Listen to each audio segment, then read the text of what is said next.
Salvete discipuli, and welcome back to the second part B of Latin Lesson 14. We're going to start with our verba latina, as we always do, and let's reinforce our vocabulary by reminding ourselves what the word means, and then we'll talk about an English word that's derived from it, the English derivative. First, we have the word tempus. Do you remember the word tempus? It means time, and we get a lot of English words from this. One is the word temporary, which means that something is only lasting for a short period of time. We also get the word temporal, which means something that has to do with time.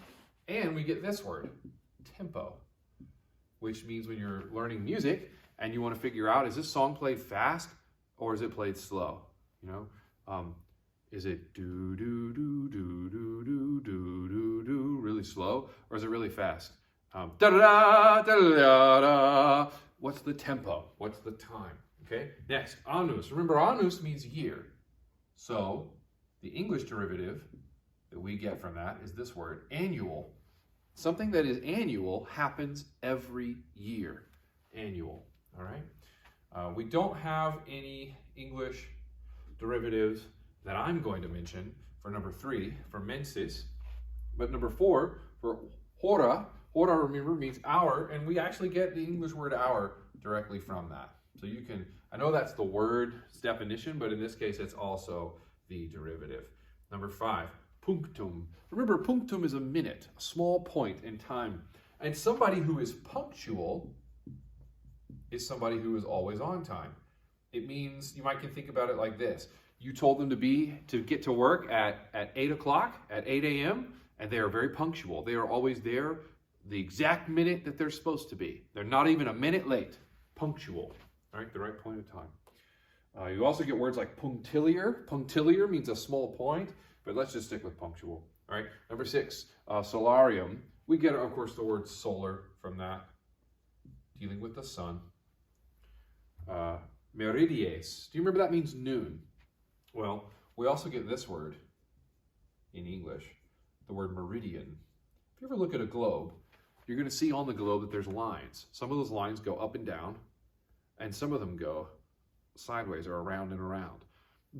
One of the up and down lines, it cuts right through the middle of the world. It goes through the United Kingdom and through parts of Europe and Africa. That, and then down on the other side through part of the Pacific. We call that the prime meridian. It is coming from this word, which means noon in Latin, and it's what helps us, those lines help us figure out what time on Earth it is. All right, the meridian. Something that is a line that helps us figure out the time. All right, ante. Ante is a word, remember, that means before. So there's a lot of English derivatives that have this prefix. You get a word like anterior, which is something that comes before, like an antecedent, comes before. An anterior would be like the front of a ship. It comes before the middle part. An antecedent is something that came before, in past, in time, or maybe it comes earlier in the sentence. Anterior or antecedent. Posterior, that would mean something that comes, something at the back of a ship, something at the back. Hairy, we don't have any for that. Hairy is just a funny one to say. Hodie, I think we learned this when we learned our word for night and day. But do you see that word day hiding in here? And you see it right there? An animal that is awake and active during the day, like us, are diurnal animals. Hodie, from the word for this day, today. Crass is the word for tomorrow. Here's a fun English derivative. This word, procrastinate. Do you see the word crass inside there? There's another Latin word, for, which can mean to or toward. So what you're doing is you're putting off to until tomorrow what you should have done, hodie, what you should have done today. So if you're a procrastinator, your parents might tell you, go clean your room and then you can play. But you don't do it. You don't clean the room. You keep putting it off. You keep waiting. Maybe you say, I'll do it tomorrow, and then you get to miss out on all the fun that you could have done if you didn't procrastinate. All right, number 13 is nunc, and I don't think we have any English derivatives for that one. Number 14, moeo. Remember, moeo means I move, and it looks like the English word move, and of course, that is not just its definition, it's also a derivative, but so is the word movie, right? A movie, because, you know, what is a movie? A movie is a bunch of pictures, a lot of pictures, taken all together, so close together that when you show them really quickly, one after another, it makes it look like the picture's moving. That's what a movie is. That's what a movie does. And then there's no derivative here for propero, which means I hurry. I hurry, no derivatives. So go ahead and pause the video here and fill out your derivatives on page 95 in your Latin student workbook, okay? Turn to page 95 and you will see a sundial at the top of the page. I could have just pointed you to that instead of drawing one here. But I want you to fill out all of your derivatives, and then when you come back, we're going to keep practicing with those new noun families that we just learned. All right, you get all those derivatives written down on, was it page 95? Bene. Let me make sure. Yep, page 95. All right, here's what we're going to do. We've got our old noun chant on the board and our new noun chant that we just learned in the last video on the board. We're going to practice them again, and then I'm going to finally tell you why there are 5 singular endings and 5 plural endings for a total of 10 noun endings just in one family, and then another 10 in another family, and then even the other families that we haven't learned yet. Are you ready? Let's say them together, okay? Let's get our rhythm going. 1, 2, 3, 4, 1, 2, here we go. I, ah. I, arum, is, as, is. Do it again. I, ah. I, arum, is, as, is. Very good. Let's do it over here too. Ready? With the us family. Okay? 1, 2, 3, 4. 1, 2. Here we go. Us, o, o. I, orum, is, os, is. Let's do it again. Us, o, o. I, orum, is, os, is. All right. Very good. Bene, bene. Very good, very good. Now, let's finally talk about why there are 5 of these things. Are you ready? The answer is because, as we've been talking about, in Latin, when you want to change the meaning of a word, you have to change the ending. If you want to say, I will go, you have to say one thing. If you say, moeo, I go. But if I want to say, you go, then I have to say, not moeo, right, but moes. Moet, he goes, and so on, all right?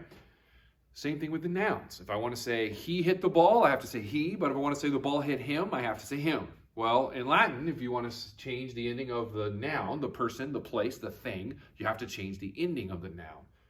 That's the bad news. It's kind of a lot to keep up with. The good news is they follow patterns. Those patterns aren't too hard to learn. That's why you've been learning these noun chants. But why 5? Why are there 5 of them? Here's the answer. In Latin, these different endings are called cases, okay? C-A-S-E, case. And there are 5 cases in Latin.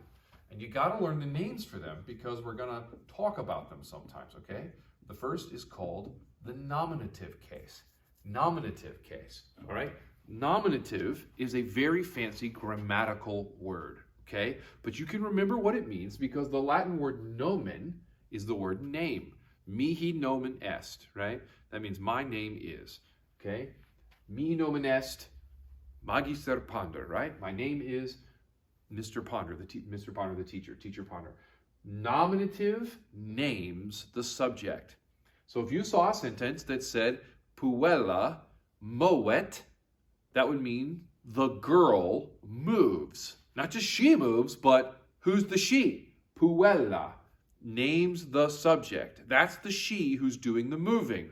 Puella moet. All right? Puella moves. The girl moves. That's what the nominative case does. Now, if it's one girl doing the moving, it's puella. But what if it's 2 girls moving? Then it wouldn't be puella moet. That's the girl moves. It would be what? Puellae movent. Movent. They move. They who? The girls. You see how it works? Same thing over here. This is a different looking ending, but it means the exact same thing. It's still nominative. I'll write that over here so you can remember. It's still nominative, okay? It's naming the subject, like the word lupus. Remember, that means wolf.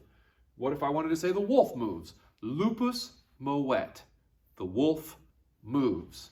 Or what if I want to say 2 wolves move? We might say lupi movent. 2 wolves move.